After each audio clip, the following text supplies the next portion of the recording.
में आप सभी का स्वागत है। मैं हूं आपके साथ आशीष प्रमोद गोस्वामी। शुरुआत करेंगे खबरों की। बड़ी खबर के साथ राज्यसभा चुनाव को लेकर राजेंद्र राठौड़ का एक बयान आया है। बीजेपी ने 2 जमीनी कार्यकर्ताओं को उतारा है। इन दोनों प्रत्याशियों ने धरातल पर काम किया है।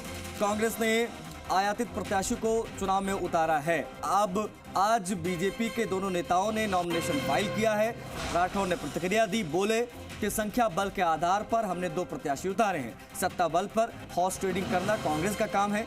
सत्ता का जिनको ज्ञान नहीं, सोनिया गांधी को प्रत्याशी बनाया है।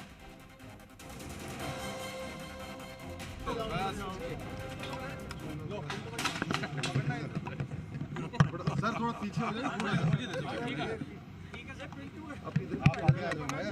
इधर पीछे जाते ना, आप आगे आ जाओ। इधर आ जाओ जी भाई साहब। माइक नीचे। भारतीय जनता पार्टी के 2 जमीनी कार्यकर्ता जिन्होंने बरसों तक पार्टी की रीति नीति दर्शन के साथ जुड़कर धरातल पर काम किया, जिन्हें खुद भी गुमान नहीं था कि उनका चयन हिंदुस्तान के सबसे बड़ी सभा राज्यसभा के लिए होगा।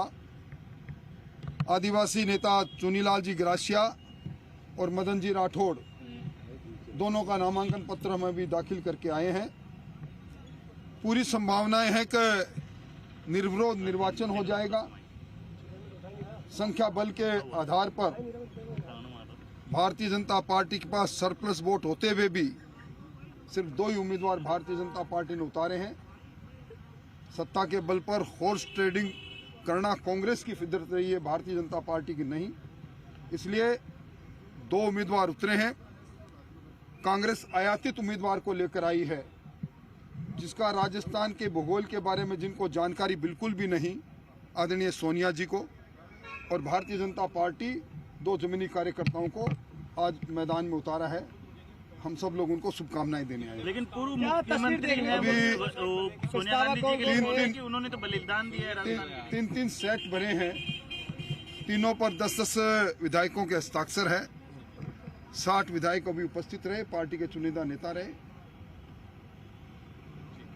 भाई साहब एक सवाल, सोनिया गांधी जी के लिए पूर्व मुख्यमंत्री ने कहा है कि वो तो राजस्थान के लिए उन्होंने काफी बड़ा बलिदान दिया है। देखिए, राजस्थान राष्ट्रीय नेता सोनिया गांधी जी है, इसमें कोई शक नहीं, पर राष्ट्रीय नेता के रूप में कभी यहाँ मनु सिंह भी गए, कभी दूसरे कांग्रेस के बड़े नेता गए। उनका योगदान क्या रहा राजस्थान के लिए? राजस्थान के लिए एक शब्द कांग्रेस से गए वेणुगोपाल से लेकर, और अब तक एक शब्द भी किसी ने राज्यसभा में नहीं बोला। जबकि राजस्थान से गए हुए हमारे भारतीय जनता पार्टी के घनश्याम तिवारी हो, चाहे दूसरे हमारे नेता हो, सदैव राजस्थान के पक्ष की पैरवाई राज्यसभा में करते हैं। अच्छा, कांग्रेस लगातार पर रोक लगा दी सुप्रीम कोर्ट ने, आपको संवैधानिक करार दिया। किसको? Electoral body.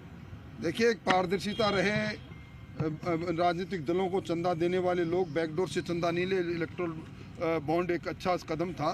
अब सर्वोच्च न्यायालय के निर्णय के बारे में टिप्पणी करने का मेरे को कोई अधिकार नहीं, मैंने अभी अध्ययन नहीं किया। अच्छा, कांग्रेस लगातार आरोप लगाती है कि 25 साल से 2 बार एक भी काम नहीं करवाया राजस्थान के लिए, वहाँ पर ये आरोप है, लगातार लगाते आ रहे हैं। देखिए, राजस्थान के लोग देख रहे हैं बदले हुए राजस्थान की सूरत को, राजस्थान के बढ़ते हुए राजेंद्र राठौड़ को आप सुन रहे थे, प्रतिक्रिया उनकी जब वो मीडिया से मुखातिब हो रहे थे। लेकिन इस बीच आपको बता दें कि बीजेपी के दोनों प्रत्याशियों का नामांकन हो गया है। राज्यसभा चुनाव को लेकर राजेंद्र राठौड़ ने जैसा कि कहा कि जितनी हमारी स्ट्रेंथ है उसके हिसाब से हमने 2 कैंडिडेट यहां पर उतारे हैं अपने संख्या बल के आधार पर। नॉमिनेशन फाइल करते वक्त आप देख सकते हैं कि वसुंधरा राजे वहां मौजूद रही, राजेंद्र राठौड़ वहां मौजूद रहे, खुद मुख्यमंत्री भजनलाल शर्मा जी वहां रहे। आज बीजेपी के दोनों नेताओं ने नामांकन दाखिल कर दिया है और प्रतिक्रियाओं का दौर जारी।